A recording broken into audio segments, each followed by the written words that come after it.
Welcome to the Distracted Driving Podcast. I'm Sean Genovese. This is episode 53, That Answer Crushes Me.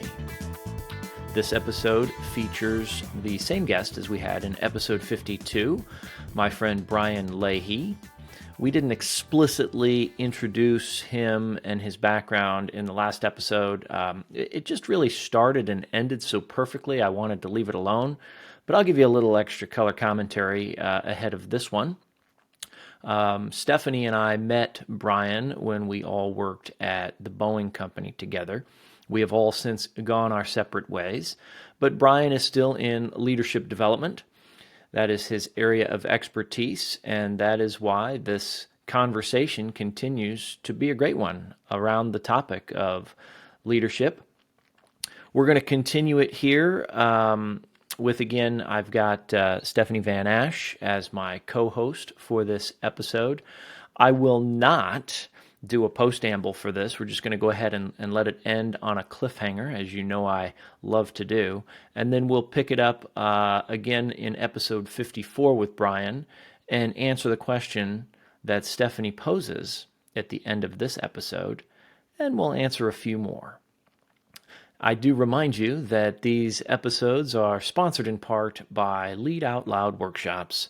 So take a look over at lolworkshop.com and see what we've got on the schedule or what you might want to create for yourself. We're very flexible and can accommodate just about any request. So if you have a need for some leadership development in your organization or for you personally, check out lolworkshop.com.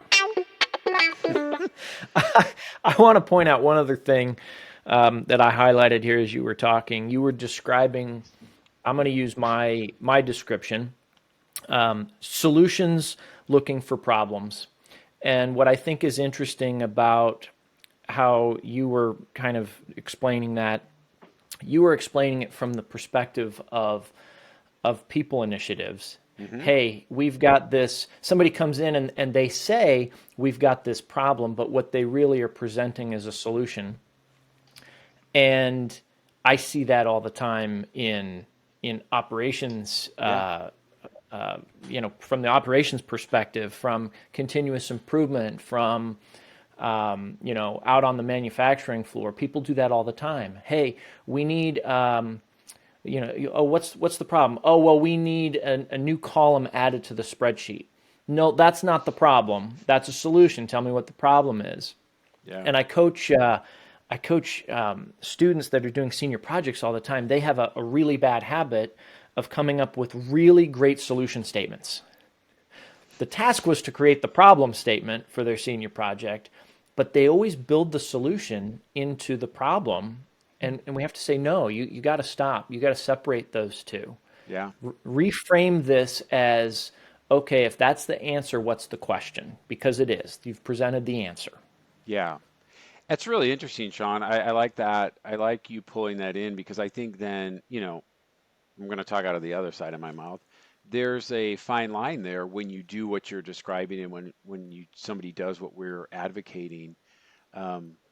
Because the flip side is you don't want to get stuck in, right, the analysis phase. You have to be able to sort of do both. But to your point, starting with let's really identify the problem and in some ways what problem we're trying to solve or what behavior we want to change or what outcome we want to see at the end of this.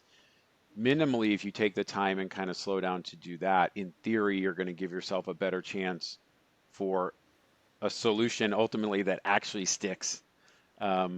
But you and I, and Stephanie, I know you know this, right? Given where we have worked, there are people who love to swirl around the problem too. And that's kind of that's the push and pull here of that type of situation. I love when people call it admiring the problem because that just it's like, ooh, that's bad. Oh, this is the worst. Oh, look at how terrible it is. And it just makes my blood boil. I have never heard anybody talk about admiring the problem. I think I would have smacked them. But you know what, though? I have heard people do what you the Called act of admiring the admiring. problem. Yeah. Yeah, yeah, Yeah. exactly. They don't describe it as such, but you're right, they do that. And the only thing worse than the analysis paralysis is analysis paralysis around the wrong problem to solve. Yeah. Ooh. So now we're doing nothing, and the energy that we're focusing to accomplish nothing is not even on the right thing. Yeah. So can I add a little color to what you described with a very HR but business type Hold of on, let me poll the audience. What do you guys think? Yes, they said yes. Go Thank you. ahead. All right, so let's add some color to exactly what you just said because unfortunately I've seen this in every company where I've been. Somewhere along the line, somebody calls out that our people managers aren't effective enough and we need more training for our people managers to be effective. And so Stephanie and I know this, and Sean, you've seen this, right? You've been in these programs. We spend months and hundreds of thousands of dollars to create the best people leader program we can. But over here on kind of in the shadows is the reality that nobody chose to step back and think about, which is what's the span of control of those people leaders? In other words, do we have people leaders who have 20 and 30 people underneath them? Because if that's the case, I don't care what you build and what you throw at them. To your point, Sean, you're actually going after a symptom of a very different problem. Whereas if you could change your span of control all of a sudden, now you might be helping solve something without all the rigmarole that gets spun up first, and then you can become more targeted. I've seen that in every organization where I've worked. And every time I raise the question about span of control, it's always like, yeah, but we want to do some manager training because that's what they need. Okay. Or we don't have the budget to hire another manager. Right. We have the budget to go spend tens of thousands of dollars on these leadership development programs, but we don't have the budget to hire another people leader. Exactly. And they're not even considering the fact that they could create supervisory roles out of their existing staff, right? I mean, so again, I love your point. They're a lot of times looking at the wrong problem, and that's a prime time example straight out of the world of HR, right? Every time. That's such a tough one, span of control, especially in larger organizations. I mean, managers are expensive, more usually expensive Mm-hmm. than frontline workers, and it adds layers, which slows down your Does. communication and decision making. So it's really cool. I'm reading a lot of economics kind of formula-y stuff later, which is not my forte, not doing it for learning. But I wonder if there was like a formula between like span of control and like impact in other parts of the organizations. Like I would find that so cool.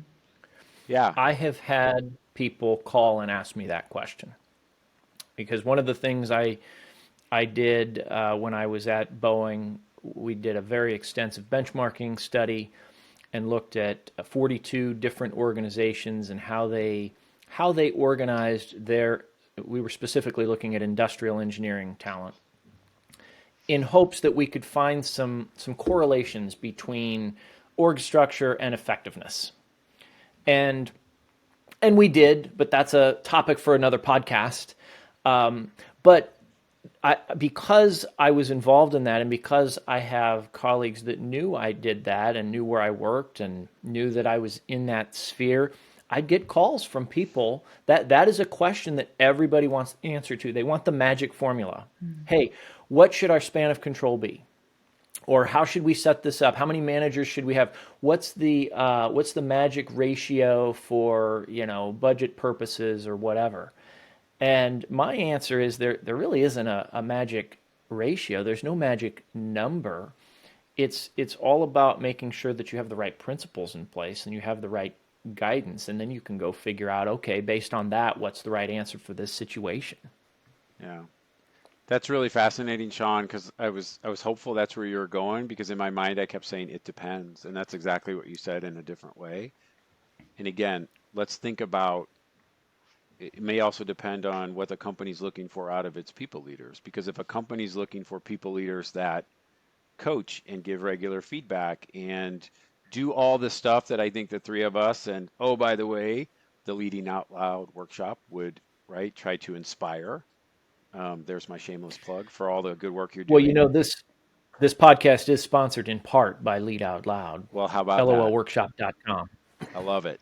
You were saying? So I love it. And by the way, when you're as a company are expecting that type of stuff out of your leaders, then Sean, back to your point, then that should become a factor in what your ideal span of control may end up looking like. Because to do all that stuff with 20 directs versus 10 directs, that's a completely different scenario for somebody who's a people leader. And by the way, I just love how in the story you just shared, Sean, that an engineering team was like, "Hey, we're gonna look into this. Don't tell HR. We're gonna do our own investigation. Just leave them out of it." And you're like, "Hey, I'll share my findings with her." And I love that. It just tickles me.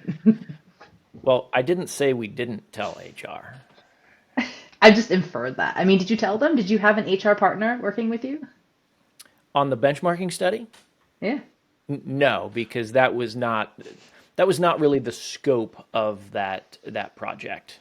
It was not about headcount. It was about looking at the uh, operational effectiveness and how things were structured. Got it. That That's crushes cool. me, by the way. Um, That answer crushes me because this goes back to what because we, the well, it was what it goes back to 10 minutes ago, right? Like this is that blend, exactly. right? Yeah. Like, But this is where Sean doesn't know, probably doesn't know that there's a whole HR discipline called organization effectiveness. Did you know Okay, that? so I know that there are those.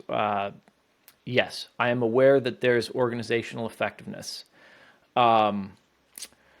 I'm not trying to hurt the feelings of any HR people that may or may not be on this podcast today.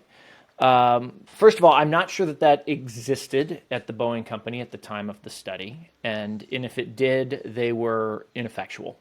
yeah, There, I said it. no, Sorry. it's all good. The HR department, the reason we had no HR partner is because HR's job was to help with talent acquisition. Period. End of sentence. And whatever other company protecting legal things they had to do when people got upset.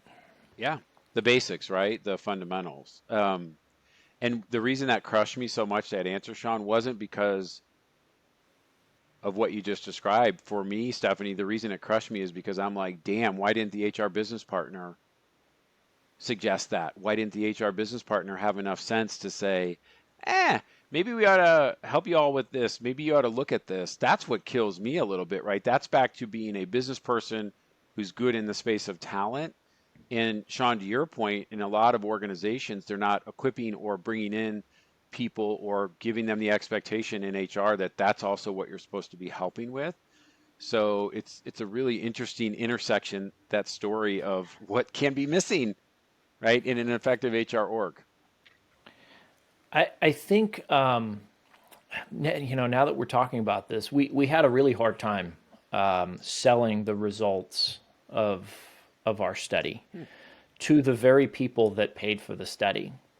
And perhaps if we had some HR, again, it wasn't a just about quantities of people or span of control. That came up as part of what we discovered, but that may have helped us make the case for some of the things we were suggesting. And as I reflect right now on, well, gosh, why didn't we go that route? Follow the money. And unfortunately, HR, IT, other centralized functions, they are overhead. They're not generating the money for the program. So we were very focused on, okay, who are the people that are going to fund these changes? Who is it going to impact? How is it going to impact their ability to bring money in?